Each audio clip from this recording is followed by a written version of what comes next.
Is the world being fed a lie about Gaza? While headlines scream famine, the truth is far more twisted.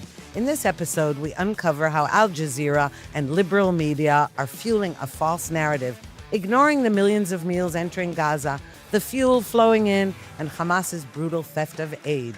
Meanwhile, the UN lets trucks full of food rot in the sun, all to maintain control. And while Israel is blamed, it's Hamas pulling the trigger on its own people. Then, 28 countries demand Israel halt the war, and Hamas couldn't be more thrilled. What does this mean for the future of the conflict? Coming up on Israel Undiplomatic.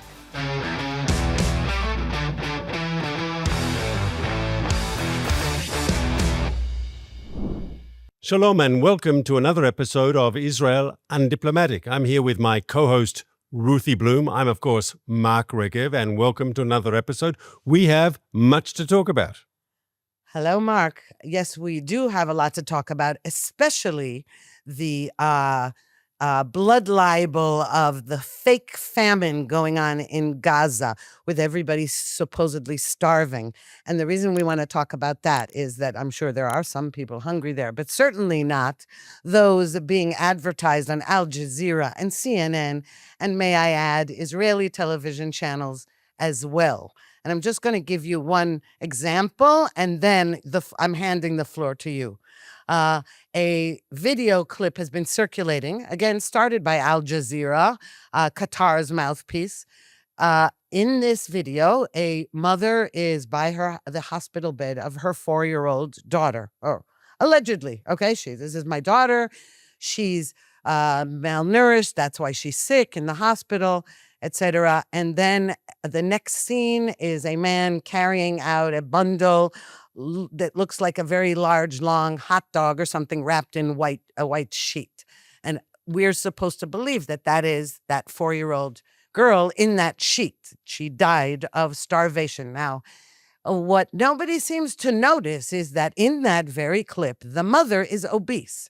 So if it's true, now we don't know, maybe her daughter really was ill, but if her daughter was dying of starvation in that hospital bed, then it's her mother who was stealing her food, may I point out. And second of all, no child wrapped in a sheet is shaped like a 6-foot-long hot dog. So I would say what we're seeing is the constant uncritical analysis of every lie perpetrated by Hamas and its mouthpiece, Al Jazeera. So let's start with something you mentioned at the very beginning of your remarks, where you said, it's not easy for the civilian population of Gaza. And the civilian population of Gaza has been in a war zone now, what is it? Almost 2 years. Almost 2 years. And it's not easy, okay? No one would want to trade places with the civilian population of Gaza, except maybe one of the Israeli hostages who's in Gaza, who their conditions are no doubt worse. But without minimizing that, and I don't think we should minimize the fact that it's very difficult for the civilians in Gaza, there's no doubt that there is a organized campaign by Hamas and people who support Hamas to play up the level of human suffering for political reasons. And we can go through the list. It's clear Hamas has an interest in doing so. It's clear Hamas wants to say that Israel is committing genocide and there's mass starvation, and unless the war stops tomorrow, thousands of people are going to die of starvation. Why? Because Hamas wants the war to stop, because we are winning. Militarily, every day Hamas its military machine is being more and more dismantled. And so, of course, they want that to stop, and they understand one of the ways for that to stop is for international pressure on Israel to stop, because there is a so-called humanitarian crisis in Gaza. And here, I'd like our viewers and listeners to understand one thing. Gaza is not a democracy. Hamas is not a democratic political movement. Hamas is an autocracy/totalitarian regime, because it's also extremely ideological. There is no real independent civil society in Gaza. There are no independent Gazan journalists in Gaza, because if you work in Gaza, you have to play by Hamas's rules. Unless you play by Hamas's rules, you won't have a job, or maybe worse, you won't have a life. Hamas deals very brutally with its opposition. So the pictures that we see coming out of Gaza are the pictures that Hamas wants to see. And if the pictures aren't exactly what Hamas wants you to see, either they won't come out or they'll change the pictures, and they can play with the visual image, as you've suggested they've done in that case. I'm not familiar with that particular case, but I have no doubt that Hamas plays with the visuals, and that Hamas can control the visuals coming out of Gaza. And any Gaza Palestinian, whether they're a journalist, so forth, claiming to be a journalist, or whether they're a doctor or a nurse, they are part of the Hamas machine, because there is no independent civil society in the Gaza Strip. Then you add to that all the UN institutions that have been taken over by Hamas, that Hamas can dominate. And then you have this cacophony, this message coming out of Gaza, which is basically, there's human suffering, but they turn that into genocide. They turn that into mass starvation, and people believe it. Well, it's, for one thing, whatever starvation, whatever suffering the Gazans are undergoing, it's all because of Hamas. All Hamas had to do was not invade Israel, not take hostages, not slaughter, rape, behead, etc. And by the way, many Gazan civilians participated in that. And you pointed out journalists and doctors. We know from released hostages that many were held in the homes of doctors and journalists, so-called, and even UN officials from UNRWA. Now, because of this, now, aside from the fact that no country in wartime has ever done this, has ever fed the population of the country it's at war with, never, all right, Israel's doing that. Finally, in order to prevent Hamas from stealing all the aid, the food, the aid, selling it at exorbitant prices to Gazans and all of that. Aside from that, the Gaza Humanitarian Foundation was created. It's a private American enterprise with Israeli help. It was really successful at separating the distribution from Hamas. Not 100% successful, because we've seen their cargo has also been attacked by Hamas, but designating areas for the Gaza Humanitarian Foundation with the help of the Israel Defense Forces, soldiers protecting them, to distribute millions and millions of food baskets for families. And that was going well. And lo and behold, because of talks, partly because of talks that are going now in Qatar for the release of the hostages and a ceasefire deal, which so far have gone nowhere, naturally, thanks to Hamas, the UN is angry that is the Gaza Humanitarian Foundation distributing food, and successfully. And it has hundreds and hundreds of trucks with food and medication rotting in the sun. Does anyone realize how hot it is right now? We know how hot it is in Israel. And Gaza has the same temperature, even hotter, very, very hot, sitting in the sun, because the UN workers are, there's a political fight over, they want to distribute the food and not the Gaza Humanitarian Foundation.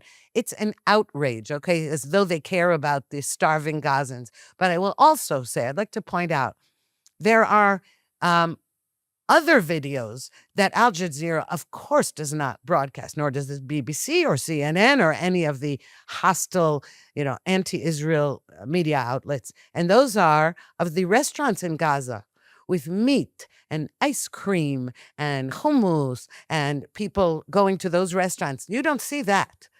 Nor do you see you see it, but nobody has mentioned how many overweight Gazans are in the videos of them marching towards the food trucks or demonstrating, whatever. They're dressed well, and they are not at all emaciated.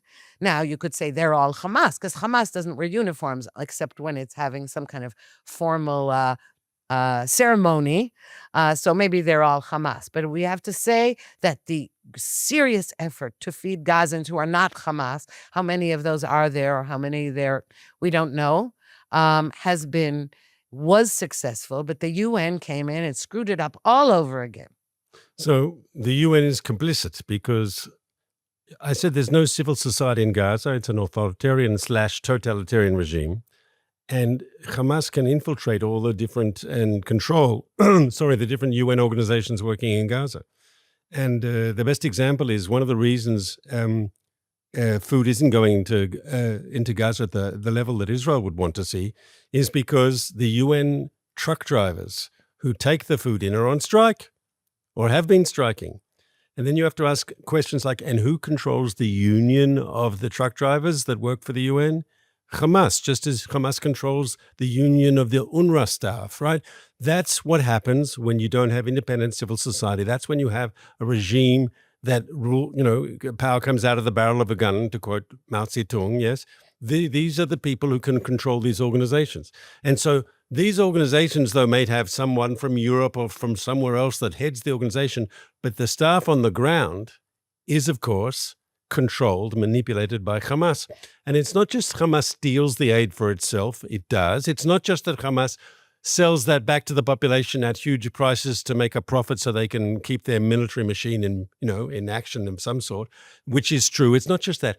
Through its control of the UN aid network, that's one of the ways they stay in power, because this is their ability to control civil society in Gaza, their ability to be in charge of, directly or indirectly, through manipulation, through force, through other means, to be in control. And it's actually interesting.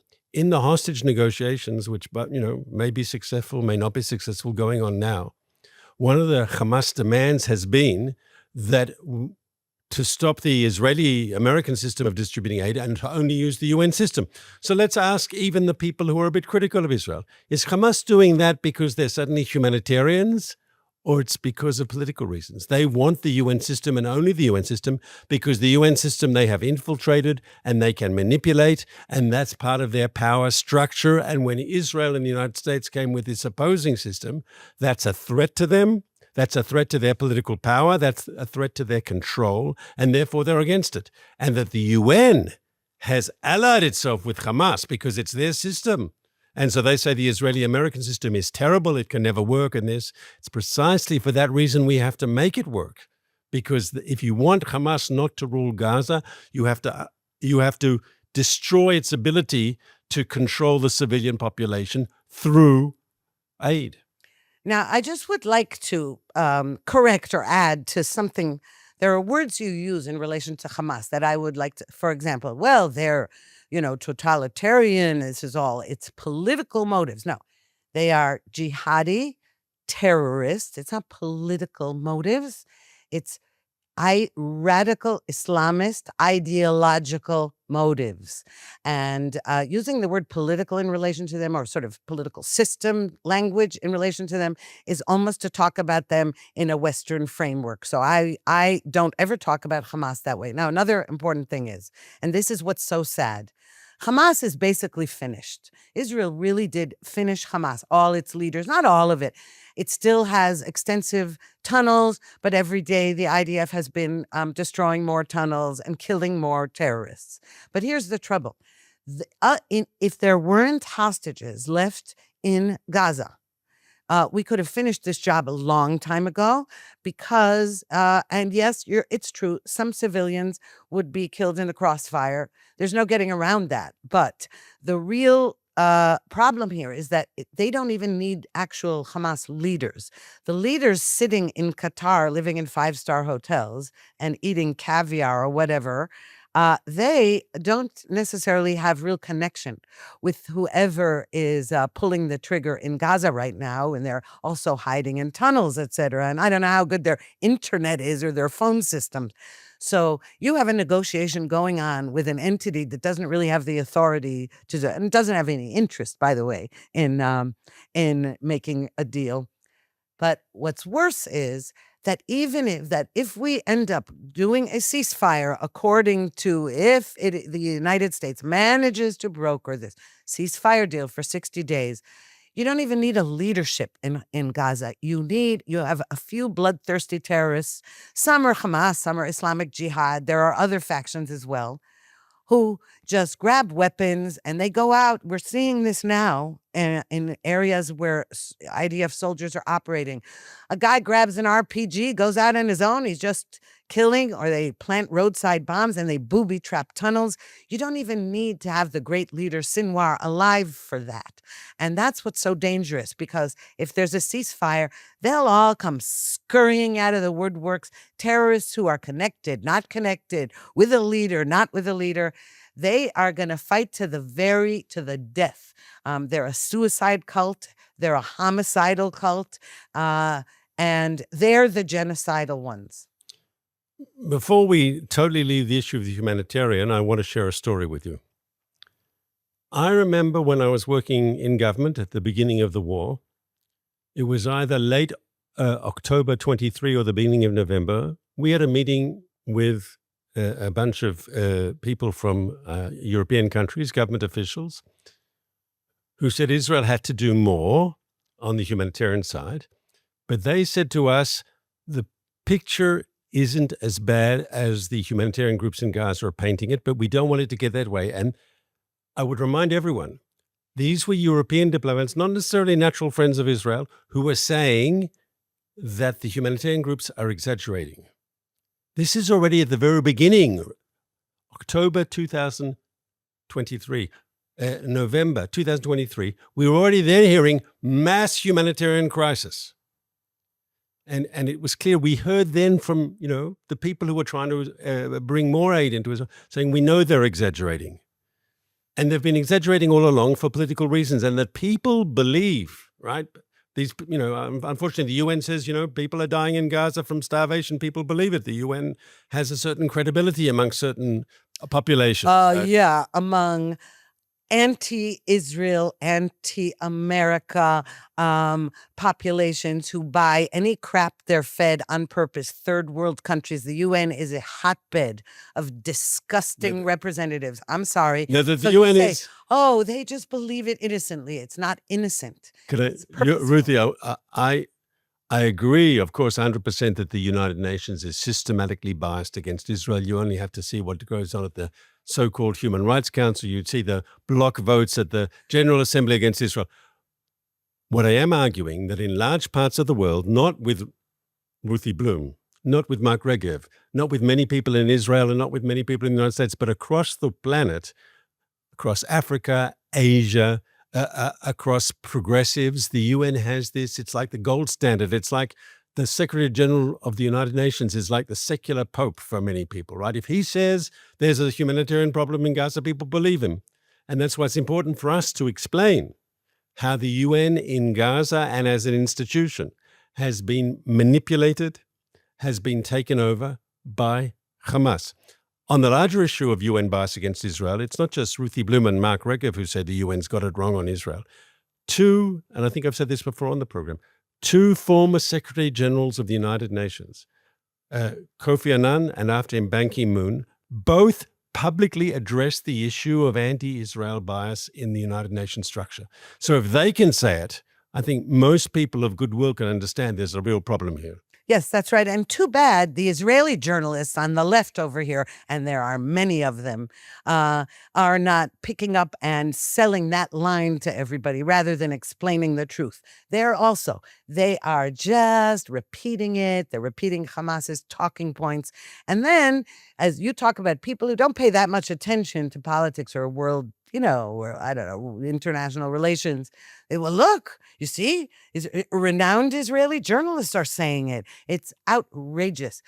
And I just don't believe that explaining to people actually helps. What we need to do is win the war. Winning wars helps. It always has throughout history. The victory would make a difference. And right now we have a problem. But you did mention Europe. And I think this is where you want to talk about something else egregious that Europe just did with Hamas's blessing. Well, just 2 days ago, 28 countries, most of them Europeans, some of them unserious countries like Ireland, which we don't have to take seriously at all. They're so out there and hostile to Israel. But countries like Britain, France, Austria, Italy, 28, but that includes non-European countries like Canada and Australia and Japan and New Zealand, have put out a statement. UK, I should say, of course, they're no longer an EU country. They are calling for an immediate ceasefire in Gaza. And of course, they say we need this immediate ceasefire precisely for the reasons they believe, or they want to believe, or they've been told to believe the Hamas propaganda about a mass starvation happening in the Gaza Strip today. Now, they're wrong both factually, we've discussed that, but they're wrong both from a policy point of view and from the point of view of achieving a good goal. From a policy point of view, they're wrong because we could have had a ceasefire, as some people called for, as the head of the UN called for already in October 23, a ceasefire that leaves Hamas in power in Gaza, free to rearm, rebuild, and do another October 7th. Of course, that was always on the table. Any ceasefire that leaves Hamas in power is just kicking the can down the road. It doesn't solve anything, and we'll be back to square one in a year or two, and no Israeli will stand for that. I don't think any sane person should stand for that. A ceasefire with Hamas is just a Band-Aid solution, buys a certain amount of quiet, and in a year or two, we're back to square one, another war, another massacre against Israelis. It's just not going to happen. And I notice in their statement, they avoid the whole issue, right? They don't want to discuss that. But what they're calling for is a ceasefire that leaves Hamas in power. Second problem that they have is this is the irresponsible people talking. They have no responsibility. The real talks for a hostage release and a ceasefire have been led by the United States. And here I should remind you that some very significant countries, Germany and the Czech Republic, Hungary, refused to join this anti-Israel letter. Yeah, and I think we see who our real friends are in a situation like this. But for the Americans are doing this serious work. Hamas is under a lot of pressure to agree to a ceasefire that is difficult for them, right? And here comes the so-called enlightened Western Europeans, the Brits, the French, the Spaniards, the Italians, and they're telling Hamas, you just hold out a bit longer, we're going to force Israel to do a unilateral ceasefire. Is that actually going to higher the chances or lower the chances of actually getting a deal that gets our hostages out and ending, having a ceasefire? In other words, these 28 leaders who signed the letter, the 28 countries and the European Union, are they actually helping bring about a ceasefire and hostage release? Or by giving Hamas succor, is that the right word? By giving Hamas, we have to hold that a bit longer and we'll get what we want. They'll end the war without us giving them back anything. We can even keep the hostages. We'll still get a ceasefire. They're actually being counterproductive to their own declared goals. Well, their own declared goals. I don't believe a word they say ever. And, they can't be taken seriously. But Hamas takes them very seriously. Hamas thanked them profusely for that letter. So we know that's what Hamas, and we know that. But here's a problem with what you said. Everything going on right now in Doha, Qatar, is encouraging Hamas. And that's why it's been going on for a month, where President Trump said any minute now. And each day Israel says, okay, so we'll allow that. Okay, we'll allow that. Hamas is just saying, nope. Why would Hamas give in on anything? And even if it agrees to what's on the table currently, do you realize not all the hostages will be released? There will be a 60-day ceasefire for Hamas to rebuild and rearm and do everything it can do, and there'll only be 10 living hostages released. And then what about the others? And the message it sends to all the jihadis in the world, look, you just kidnap people, and then you sit pretty. It doesn't matter, and it doesn't matter if your people starve. On the contrary, you want them to starve, so you can then you can weep, and the way you use them as human shields for missiles, you use them as human shields with the food. Exactly. Now, I told you that I tended to be optimistic recently, because I saw that President Trump and Prime Minister Netanyahu, I saw that after their amazing meeting in the White House, I thought that there was something going on that we weren't really aware of. But now, as time is dragging out, I'm seeing that there's no progress, and any progress that does get made is going to be a terrible deal, whatever happens. And Hamas knows it. And you say the Europeans are encouraging. That letter encourages Hamas not to give in. You're absolutely right. But so has Israel been giving that message, and so has the United States. Steve Witkoff, the message, not purposely, but the message has been anything. We'll do anything. Just please agree. That's not a way to negotiate. And I have to say, I'm disappointed in President Trump and Steve Witkoff, two people who are really brilliant at, real estate negotiations. They would never, ever do such a thing in the sale of a building or a purchase of a building. And so, again, I'm praying that there's some kind of, they have some idea in mind about how to get through all of this and how to get all the hostages. I don't know. But I got to say, right now, I'm very pessimistic about the whole thing. So, as we speak, people are more upbeat about the success of these talks, though it's not done until it's done. I know that. You've expressed words of criticism of Trump and Witkoff. It's a process, though, that the Israeli government is part of. I said Netanyahu is part of that, and it's the only serious process underway as we speak to get hostages out, and that will bring about some sort of a cessation of fighting for a declared part of time. I'd remind you there was a ceasefire in place in February that ended because Hamas stopped releasing hostages. Sorry. If more hostages would have been released, then the ceasefire could have continued. But here we need to say the following. These Europeans, once again, they've got no positive input whatsoever. If there is going to be a ceasefire and a hostage release, it's this American track. Unfortunately, the Europeans are just playing, silly games because they're undermining the American Witkoff track. They're actually not just undermining it, they're actually harming it, as I've explained. And I'd say to the Europeans, you say you stop the bloodshed, people are being killed and so forth. More people have been killed in the Ukraine. Are you calling for an immediate ceasefire there? Of course not. They know an immediate ceasefire there is against European interests because it will allow the Russians to stay exactly where they are at the moment. And so they're not only being bad for the process, they're being huge hypocrites. What they're saying is ceasefire with Hamas that allows Hamas to rearm, regroup, and attack us again. Because they hate Israel. It's not even a question of hypocrisy in relation to Ukraine and Russia. You are talking about representatives of these countries who loathe Israel. Lammy, the foreign secretary of the UK, he is utterly, openly anti-Israel. And you have many of those governments that you named, the 25. They may cloak it in other language, but they don't even hide it anymore. They're anti-Israel. That is why they make an exception where Hamas is concerned. I want to say I see it differently.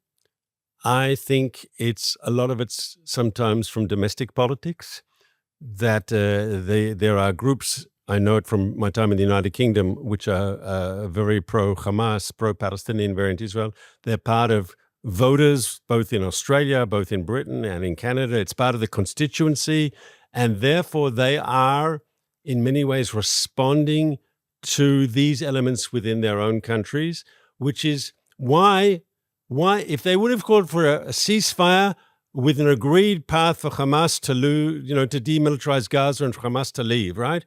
We could have supported that. But Mark, if you are kowtowing to constituents, I absolutely agree with what you said. Of course, it has to do with internal politics. But any government that kowtows to those elements, then you can say that that's an anti-Israel government. Because you could say, yes, they want to be elected. But if that's how you're elected on the basis of those voices, well, then I have every right to say that the UK has become anti-Israel. Totally every right, because those are not the voices that any politician, any moral politician with any kind of sense of democracy in the world and anti-jihadi sentiment has no business being considered anything other than anti-Israel. That's why I said that. So I agree with what you said before. I don't agree with everything you say, but I agree with You said before the most important thing is that Israel wins this. And I think that's 100% correct. Winning it means we achieve the goals that were articulated by the government as the strategy. And that is, when this is over, Hamas can no longer pose a threat to Israel. Gaza can no longer pose a threat to Israel. Basically, we have to see a demilitarized Gaza Strip and we have to see all the hostages home. And I think over the last few weeks, we've been moving ahead on those goals, and Hamas is feeling the price. And that's why I think it's possible that they'll build this American brokered ceasefire deal, which will bring out a large part of the hostages, half of them. And maybe in the framework of the negotiations afterwards, there'll be more hostages released, and maybe Hamas, I mean, this is too far, but I'm sure this is the American hope, that there can be diplomatic arrangements are reached where Hamas actually does leave. If not, we will go back in and finish the job. But there'll be a clear, if these talks succeed, there'll be a clear diplomatic option on the table. Last time, it didn't work. Hamas refused to release more hostages. Hamas was clear that it wanted to stay and fight. If Hamas decides it wants to stay and fight, the war will go on and we will win. Well, it's funny you say there could be some path to a diplomatic move. And as the title of our show suggests, I prefer to say there should be an undiplomatic move to solve this.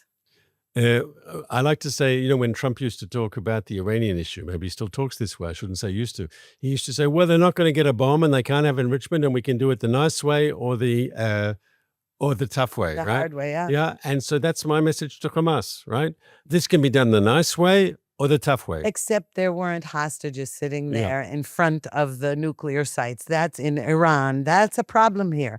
And we care so much about every individual human being being starved and beaten in those tunnels and in the homes of supposed Gazan civilians that we just can't do it. There's no question that there are other countries that would have long ago said, well, we have to sacrifice the hostages, and Israelis won't do it. And I'm not saying we should, but that is why we're in this situation. And rather than get backing from Europe and others who should be natural friends, and rather than the hostage families being at least understanding that that's what Netanyahu is trying to do, all they do is attack him for not bringing them back. And here's another level of European hypocrisy or double standard, whatever you want to call it. Remember when Trump was being nice to Putin and trying to get a deal in the Ukraine, and the Europeans said very loudly, well, there's no equality between aggressor and between the person who's the victim of aggression, and there's no equality between a democracy, which is Ukraine supposedly, and between Russia, which is an authoritarian regime. Hello, we are fighting. Israel is a democracy. We have faults, but we're a democracy. I know you don't like it when I say we have faults, but I have no trouble saying we. When did I think you once told me off you don't like it when faults? Israelis say they have faults because the other side is much worse. But let's stop. You once said that in the previous. Oh, I see what you mean. Yeah. We're a democracy. We're fighting an authoritarian/totalitarian terrorist movement, which is supported by people like the Iranians, not known for being democratic, Hezbollah, not known for being democratic, Houthis, right? Why does that? We have to support the Ukrainians because they're democratic. Why does that not apply to the Jews? I fail to understand. Well, you know the answer to that, Mark, why it doesn't apply to the Jews. Thank you very much. Someone who reads history books for breakfast, lunch, and dinner, okay? You know very well why. And we don't even have to use the word. And I think on that cheerful, or I would say sad note, maybe, we will wrap up today's broadcast and then we'll pick up where we left off next week. I look forward to that, Ruthie. See you then.